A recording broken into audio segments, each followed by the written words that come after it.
Hey there, listeners. Welcome to another wonderful episode on the Leadership is Changing podcast. Last week, I talked to a young gentleman in relation to working with younger generations as a leader. Well, I also got a chance to interview another gentleman by the name of Vivek Iyyani.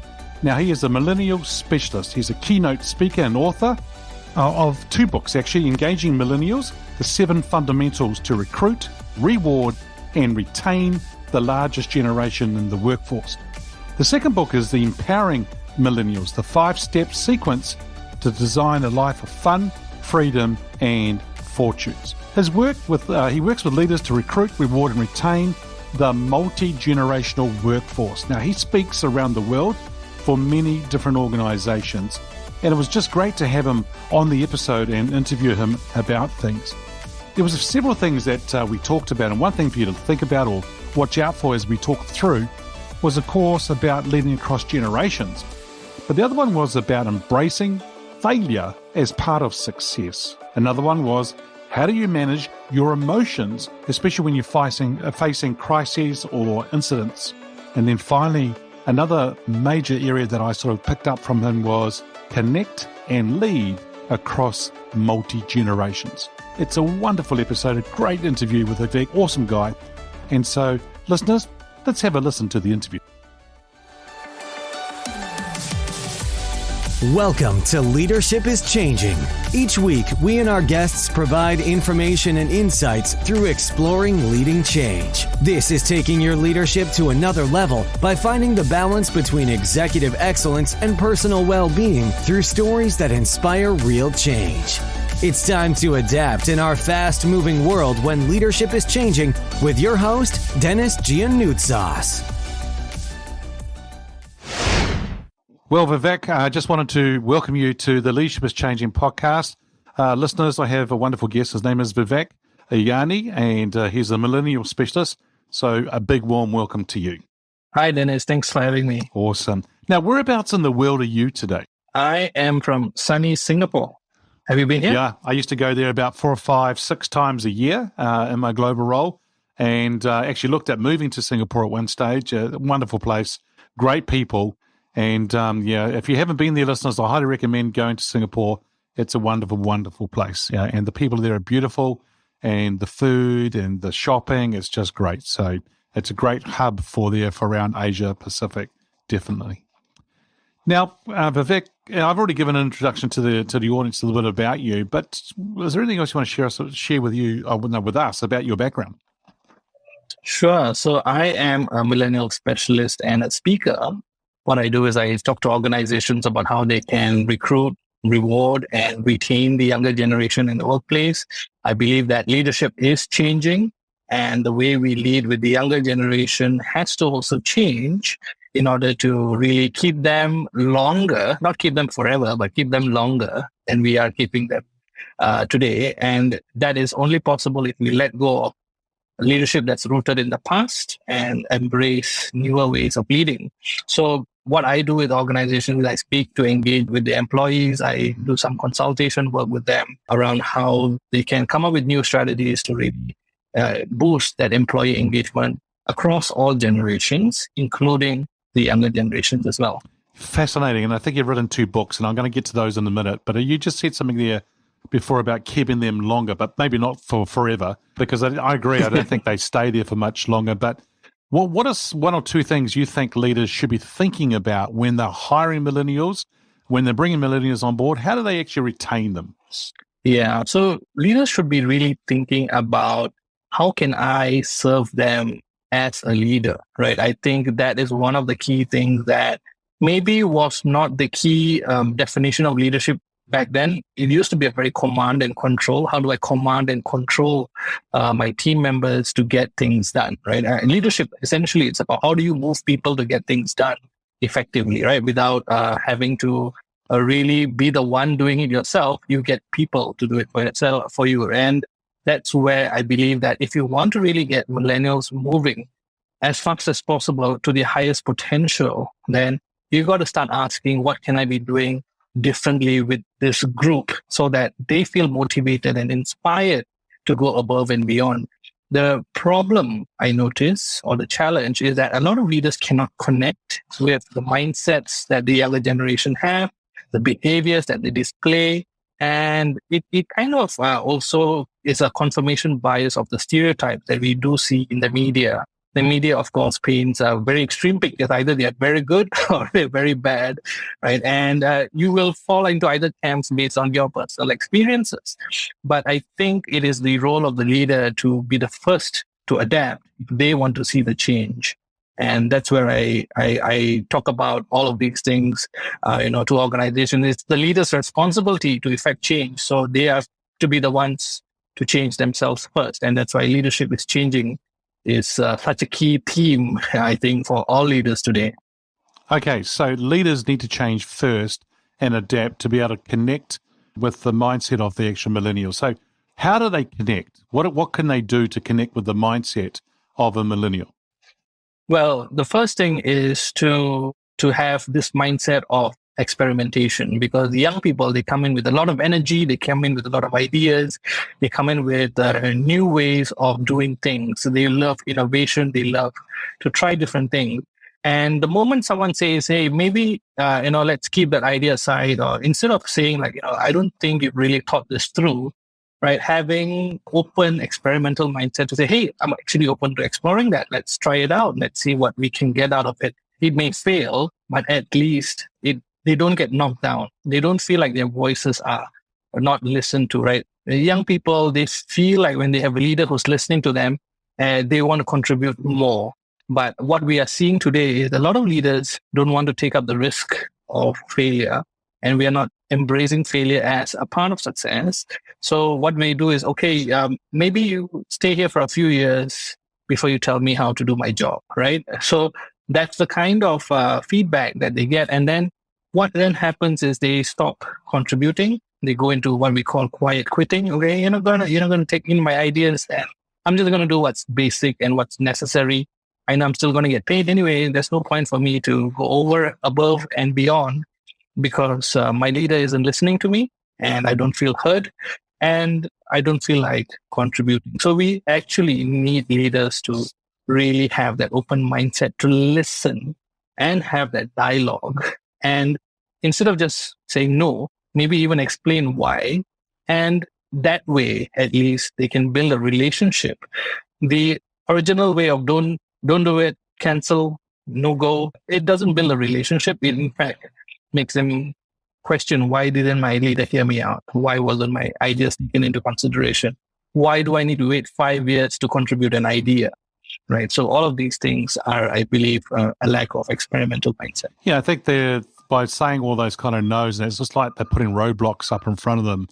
And then if they don't like the roadblocks, they want to go off and do something else, for sure. And I love what you just shared there about embrace failure as part of the success or part of success. I think that is, you've hit the nail on the head there. I think that's so important. So important for the millennial, for them working for a boss or a leader, but also for the leader to understand that as well, and that we learn from mistakes. And I think that's important. And I see that you've written 2 books. One's called Engaging Millennials, 7 Fundamentals to Recruit, Reward, and Retain the Largest Generation in the Workforce. I think that is so important.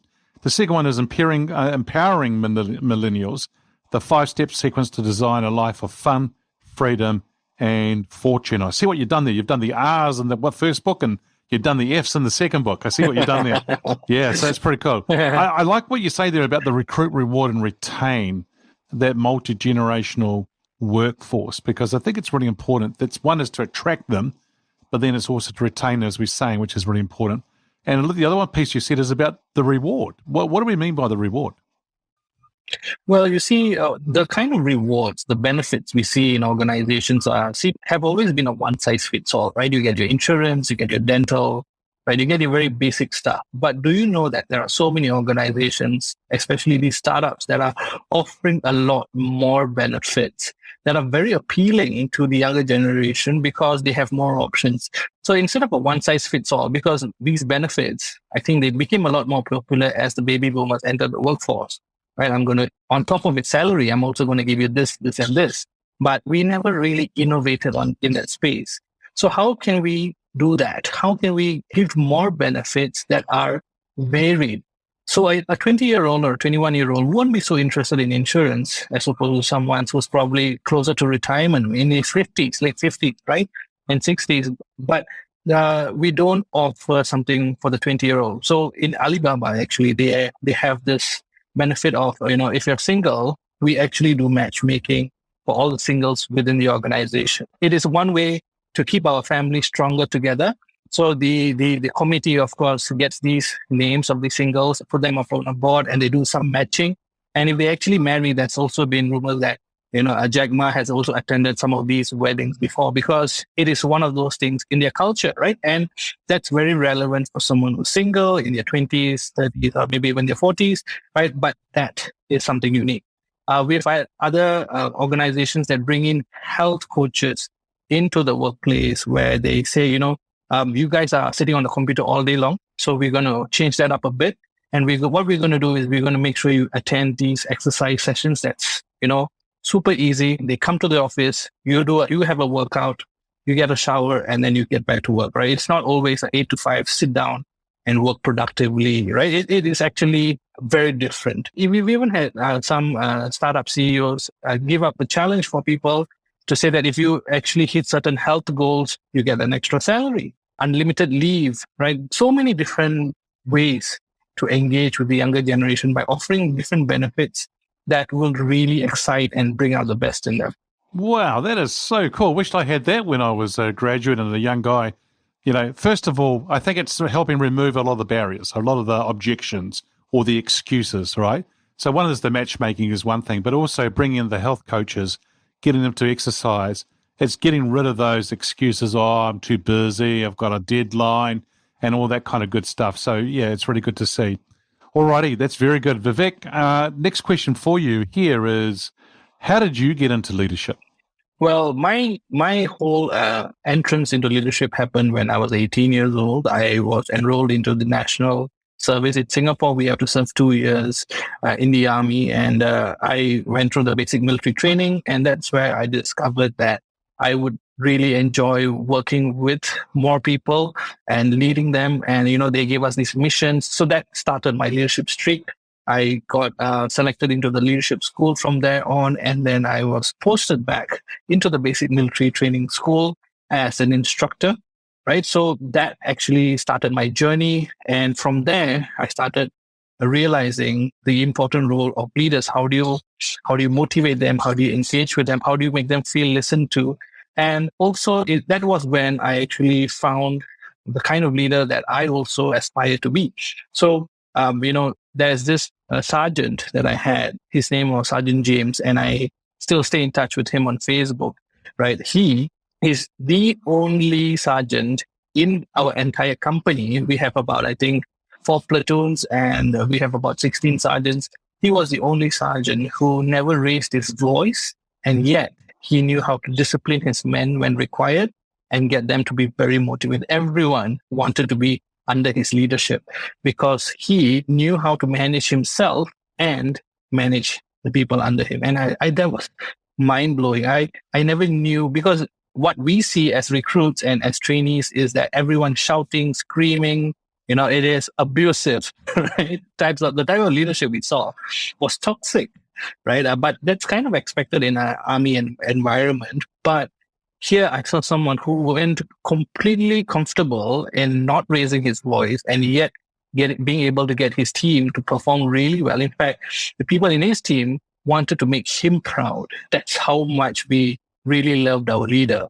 And that actually got me into the leadership. It got me so fascinated with the power of being able to communicate with people in such a way that you can drive them to do things that's way beyond their own belief systems. That was an eye-opening experience for me. And that's how I actually got started into, I really want to look into the space of leadership. Wow. So Sergeant James, I think you said his name was, that's pretty cool. Wow, that's really good. So how he's able to do that and so forth, but then others wanted to make him proud and go along those lines. Now, my next question for you, and I don't know whether it's the same person or whether it's something else that you've got, is, and that, this person can be alive or from history. Who's your favorite leader and why? Right. So for me, being an introvert, right, and being someone who has been throughout my childhood pretty quiet and pretty docile in that sense. You're an introvert? I'm an introvert. Yes, I'm an introvert. So you've written 2 books and you're a speaker and you're an introvert? Yes. So I see the irony there, but because a lot of people think that introverts are people who don't talk, they are shy and they cannot communicate.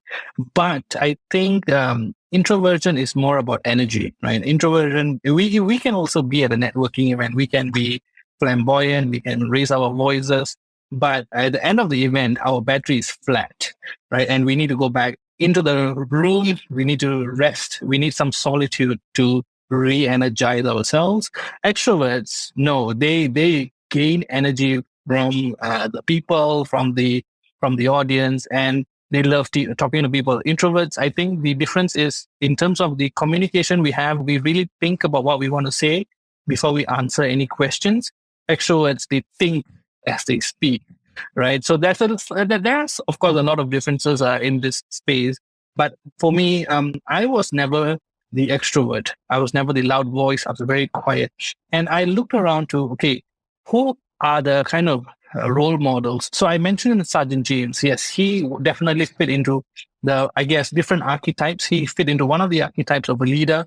And I also am looking up to a favorite leader, Gandhi. Right? Gandhi was also someone who amazes me because with his very soft demeanor, he was able to unite all people, right, together without having any kind of fancy tactics, without having a crazy personality. He's not loud. He's not very strong in terms of energy, but he still managed to influence people. He still managed to persuade people. So they are the role models I have because I can relate to them. I can see myself a little bit more like them. And they also get things done. At the end of the day, as a leader, it's about taking care of your people so that they can do the things that need to be done, right? So for me, yeah, it is Gandhi and Sergeant James. They are all, and I have so many of people who are just like these that I feel are the leaders that I really look up to because they can really carry themselves really well and get things done at the same time. Nice. And the reason I sort of stopped you in relation to the introvert piece is because a lot of people think you have to be an extrovert to be a leader, or you have to be an extrovert to be out speaking and things like that. And I think it's wrong. You don't. And you've just actually shared the reason why.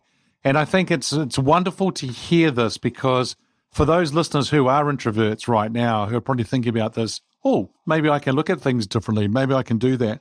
And, as you're right, Gandhi and others as well, they've been able to do it. The influence they've had on other people, I think is really superb. And you're so right, with introverts, it's amazing. When I work with them and I say to them, about networking events, they go, I go to networking events. And afterwards I have to go and have a lie down or a rest because I'm just so exhausted from it. And last week I was doing an event where I facilitated for 3 days. And one of the speakers was an introvert. And you could tell, afterwards, he was exhausted. He loved it being up there, but then afterwards, he was spent. He was done. Yeah. Hey, if you were on a park bench right now with Gandhi, just the two of you, and you're going to have a cup of tea or a cup of coffee, what would be one question you want to ask him? Well, I always ask him, how do you manage your emotions in such a way that even when something that can be as triggering as an incident happen, how do you manage yourself in such a way where you don't lose your cool, you don't panic, you maintain your composure at all points in time, and you know what's important, the ability to then move on from this and find the solution instead of going on a downward spiral in terms of anger, frustration, and all of the other negative emotions that we tend to experience when something doesn't go our way. So I would love to ask him, how did you manage to really control your emotions? It's not suppression. He didn't suppress his emotions. It was really managing his emotional state in a way that it would help him to achieve the goal that he still wanted to achieve, right? And how, because it's not easy. Gandhi is known for fasting for days just to make people come together and to listen to him. So he would do a lot of self-punishment on himself, right, to get people to realize the severity of the situation. So how did he manage? Because your body is screaming for food, you're hungry, but he still managed to dominate mind over body. And that's something I really want to learn from him if I could have a coffee session with him. Yeah. Yeah. Awesome question. I think it'd be a great one. I wish you had the opportunity to learn the answer to that question. You mentioned it before, as earlier on in the episode, but I just want to ask the question again in case there's something else you want to add to it. The title of the show is called Leadership is Changing. When I say that title or the statement, what does it mean for you? Yes, I believe in this concept of a 5G leader, right? I've been talking about it for a while now. And for me, what that means is like how our phones go from 3G to 4G to 5G, right? We also need to have our leadership change from 3G to 4G to 5G. And there's different ways you can look at it. Of course, it's a handover from one generation to the other, but it's also a shift in the way we engage with people. So as we see, the world is changing. We're living in a world where hybrid work is becoming more of the norm.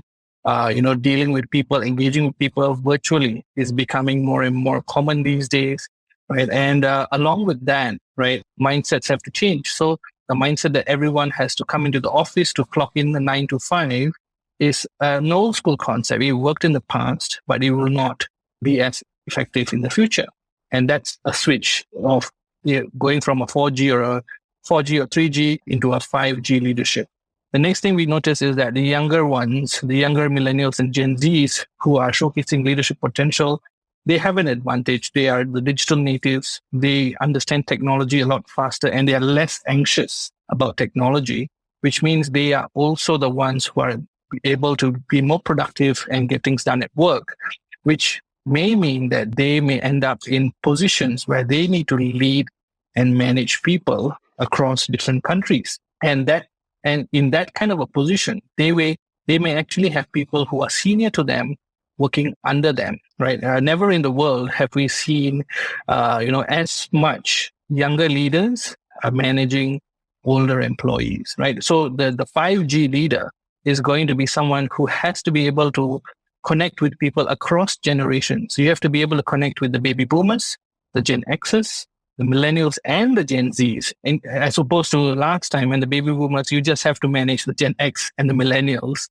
right? Today, the younger leaders, will have to manage someone older than them. So we do see that, there is a shift that's happening where they have to really learn how they can change the way they communicate and, manage the people, their expectations, their motivations in order to bring everyone together as a team to get work done, right, productively. So that's where I believe leadership is changing.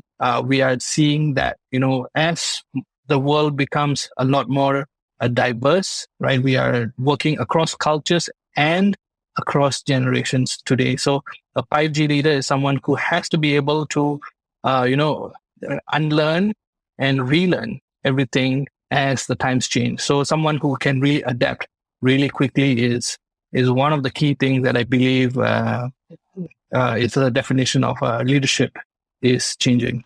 I don't know if you've seen this TV program. I was actually on Netflix called SWAT, and it's about the SWAT team in the US, and it's really quite cool. And the sergeant there, before they go into the situations, he talks about the team being fluid. And I think what you're actually talking about there, the 5G leader, is also being fluid in the sense that they can adapt and move with the different generations and what's going on. And I love what you just said there as well about unlearn and relearn, because we need to do that. We need to unlearn to relearn to better move forward as well. And listeners, if you are somebody who's working with multi-generations, this is really quite cool. What Vivek said, sharing here about the 5G leader and having to move with the times and being very clear about that and working with them. So if you can connect and lead across all multi-generations or all generations, it's going to be a very smart thing and a very powerful leader that you're going to be that's going to be very effective and may have a good impact as well, so which is really good. Now, Vivek, you and I and the rest of the world, we're living in a very fast-paced, ever-changing world, and for some reason, it's getting faster. Technology, data, social, all those kind of things as well are getting faster. What do you reckon, in addition to being the 5G leader, is there anything else you think that leaders need to do to be successful in this fast-paced, ever-changing world? Well, I think one thing we have to realize is even though we are more connected, we are actually more disconnected at the same time. Now, what do I mean by this? We are all very connected by social media. We, do a FaceTime call, a video call with people. So we can reach people very easily today. But at the same time, we are not having deeper conversations with the people today. As social media and all these technologies develop, our attention span is actually going lower and lower because we are bombarded by notifications. We are bombarded by so many things that are calling for our attention. So in a world where everything is instant gratification focused, a leader who can go deep into relationships, into focus, into things is the one who can really achieve great things, right? I believe someone who can go deep is really important. That means the ability to focus and pay attention and stay focused on a task until it gets done is really, really important. So it is not just in tasks, but also in relationships. The ability to not only have, these number of colleagues and friends, but to also build deeper relationships with these people so that they feel connected to the leader, right? It is the back and forth conversations. It's the deeper conversations that build the relationship, right? If you don't like the person, you will not be able to go past a certain point. You don't feel like you will gel together with the individual. So as a leader, it's important to have deep focus and deep relationship building skills because the world is going faster and faster.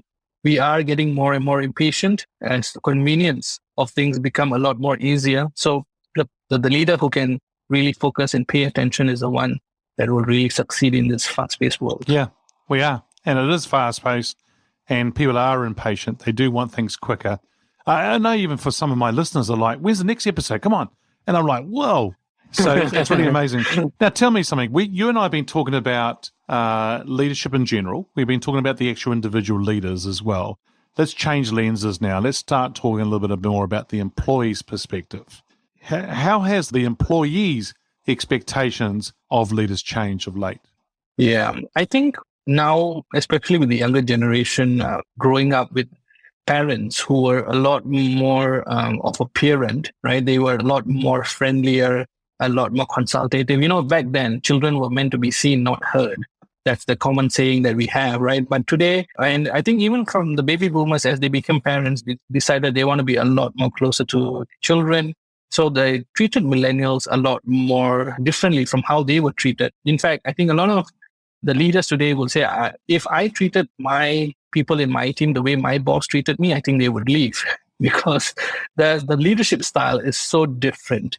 And the reason I'm talking about this is because this has had an impact on the younger generation as well. Because when they see adult figures who are there, like their parents, their teachers, their school counselors, right, career counselors, all of these people are asking the same question: how can I help you succeed in life, right? Whether it's finding the right cause, finding the right people, finding the right opportunities, they are there to support you. So the idea or the concept or the model of an adult figure in these young individuals, in their minds, is that these adults are here to help me, to support me.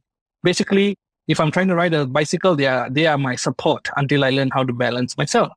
So they are looking at these adult figures as mentors, as someone who is not going to lose their cool on them and be toxic, but someone who is going to be there to guide them and to push them to do what they can do best. So that's the expectation that the younger generation has of their leaders.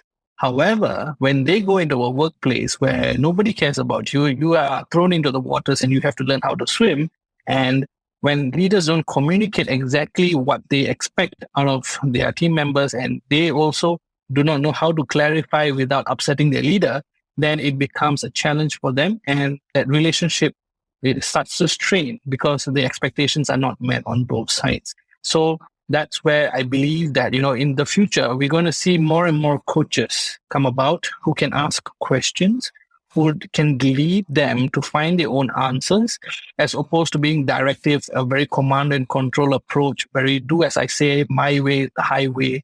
that kind of approach, I think, is going to disappear as more and more millennials take up, leadership roles, and we're going to see more coaches, more mentors, and a different style of leadership being more popular amongst the employees, because they see that there are different ways to do it, and the ones who really can get things done, and at the same time have the hearts of their people, are the ones who are able to really engage with the employees, right? So it's about, as leader, the one who does the most for their people. I think that's where the employees are looking for. That's the kind of leader that the employees are looking for in the future. Excellent. Yeah, some good words there, some good insights. Now, Vivek, if I was to get you to get your crystal ball out here and start thinking about the future, where do you see leadership being in 5 years? Well, I think leadership is going to be in a space where, you have to deal with people that you've never met before, you have never had the time to interact with before, right? And but you are still connected. So you have to deal with people from a virtual point of view, right? You will have to deal with people who are across the world, right? In different cultures, right? You'll be working across geographies, across locations, right? And you will. I believe that in the future, it is all about being able to bring people together through technology. Right? It's about using technology and using that to bring people together, as opposed to using the skills that you've had to meet with people through coffee. So now we build relationships by meeting with people. But how do we now do that at scale? How do we build that kind of relationship even when we haven't had that human to human, in-person conversations? So that's going to be the future, as more and more people realize that hybrid work is going to be here to stay. Then I think in the future, we will definitely see a lot of the leaders focusing on using technology to build stronger relationships in depth. I think that is so exciting about the future. I mean, using technology to help lead. You're so right. There are leaders today who have never met their team, who may not get to meet their team in the future, but working with technology to help lead is going to be very, very important. Vivek, I can't believe how fast the time has gone for this episode today. You've been sharing some really awesome insights. Tell me, if our listeners are wanting to get hold of you, how can they do that? Yeah, sure. You can find me on my website, www.vivekiyyani, that's my first name, last name, vivekiyyani.com. Or you can always connect with me on LinkedIn. I'm pretty active there. So it's linkedin.com/in/millennial expert Asia. Awesome. We'll put those in the social, in the show notes, which would be great.